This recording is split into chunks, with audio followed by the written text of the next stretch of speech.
ဗုဒ္ဓဥသားသမီးတွေကဆိုလို့ရှိရင်ဒီရက်ပိုင်းမှာဘာတွေဖြစ်လာနိုင်လဲဆိုတော့ဆရာမတွေ့ရတော့ရှေ့ဆက်ရှောက်ချင်ပေမဲ့လည်းရှေ့ကိုသွားမလားဘယ်လိုမျိုးပေါ့နော်သွားချင်တယ်ဒါပေမဲ့သွားဖို့အတွက်တတိတွေလိုနေတာမျိုးကိုဗုဒ္ဓသားသမီးတွေအတွက်တတိတွေလိုနေတာမျိုးအာ mindset တွေလိုနေတာမျိုးပေါ့နော် positive energy လိုနေတာမျိုးတွေတွေ့ရတယ်ready တော့ဖြစ်နေပြီခရီးတစ်ခုသွားဖို့ခရီးဆိုတာပြောချင်တာကိုယ့်ရဲ့ပေါ့နော် live တစ်ခုအတွက်ပေါ့နော်လုံနေတော့အရာရဲ့ခရီးပေါ့အဲ့ခရီးကိုလည်းပြောလို့ရသလိုတခြားသောဒီ day back ရတဲ့ vacation လိုပုံစံမျိုးခရီးလည်းပါတယ်ပေါ့နော်အကျုံးဝင်တယ်ပေါ့နော်ခရီးတစ်ခုကိုသွားဖို့ ready တော့ဖြစ်နေပြီပြင်တော့ပြင်ထားပြီးသွားပြီဒါပေမဲ့တွေ့ဝေနေတာတွေရက်တက်နေတာတွေအရှိကိုသွားမှာကိုအများကြီးစဉ်းစားနေရတာမျိုးတွေပေါ့နော်ရှိနေတာမျိုးတွေတွေ့ရတယ်ပြီးတော့ဗုဒ္ဓသားသမီးတွေကဒီရက်ပိုင်းမှာနှစ်မျိုးနှစ်ခွဖြစ်နေတာမျိုးတွေပြီးတော့ရွေးချယ်စရာကိစ္စတွေစဉ်းစားစရာကိစ္စတွေကလည်းအမြဲတမ်းနှစ်မျိုးပေါ့နော်အမြဲတမ်းရွေးချယ်ရမဲ့အလားအလာတွေရှိပါတယ်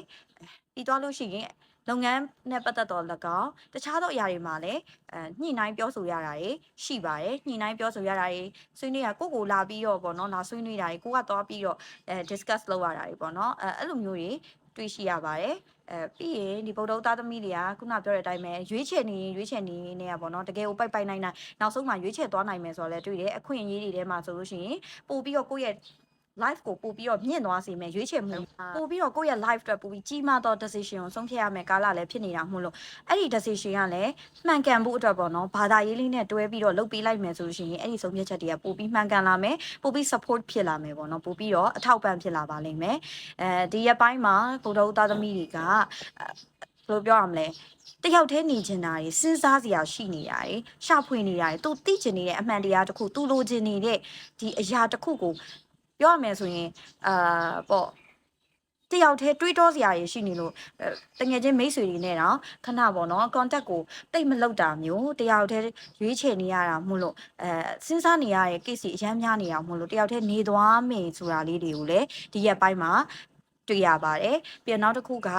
ဒီဗုဒ္ဓဦးသားသမီးတွေကပေါ့နော်ပြောရမယ်ဆိုလို့ရှိရင် handle လုပ်ရပါမယ်ဘယ်လို handle လုပ်ရမလဲဆိုတော့ဒီဘာပဲလာပေါ့နော်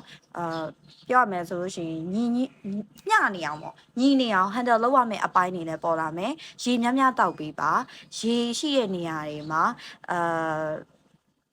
ကိုယ့်ရဲ့ energy ကိုမြင့်တင်ပါဥမာရေကူးလိုက်တာမျိုးရေကိုတေချာလေးပေါ့နော်ချိုးချလိုက်တာမျိုးရေကိုဘုံအမြင်ချိုးချလိုက်တာထက်ပေါ့နော်ရေတက်ယူလိုက်တာမျိုးပေါ့နော်အဲ့လိုမျိုးယူလိုက်မယ်ဆိုလို့ရှိရင်ပို့ပြီးတော့ကိုယ့်ရဲ့လမ်းချောမွေ့ပြီးတော့ပို့ပြီးစဉ်းစားနိုင်မယ်ဆိုတဲ့နမိတ်ကိုတွေ့ပါတယ်ပြောချင်တာကတော့ဗုဒ္ဓဦးသားသမီးတွေမှာတအားစဉ်းစားစရာကိစ္စတွေတအားများနေမယ်ဆိုတာမျိုးနောက်ဆုံးမှာတက်ပြတ်သားရွေးချယ်သွားနိုင်မယ်ဆိုတာမျိုးကိုဆရာမကတွေ့ရှိထားတာမို့ဆရာမပြောတဲ့အရာလေးပေါ့အထူးသဖြင့်ကိုယ့်ရဲ့စိတ်ကိုအေးချမ်းအောင်လုပ်ပေးပါစဉ်းစားရမှာဖြစ်တဲ့အတွက်ကိုယ်အေးချမ်းနေမှာကောင်းသောစဉ်းစားခြင်းမျိုးကောင်းသောဆုံးဖြတ်ချက်မျိုးလုပ်နိုင်မှာဖြစ်တဲ့အတွက်ပို့ပြီးတော့မျှမျှတတစဉ်းစားနိုင်အောင်အေးချမ်းအောင်နေပါလို့ဆရာမကမေတ္တာရပ်ခံချင်ပါတယ်အားလုံးကျေးဇူးတင်ပါတယ်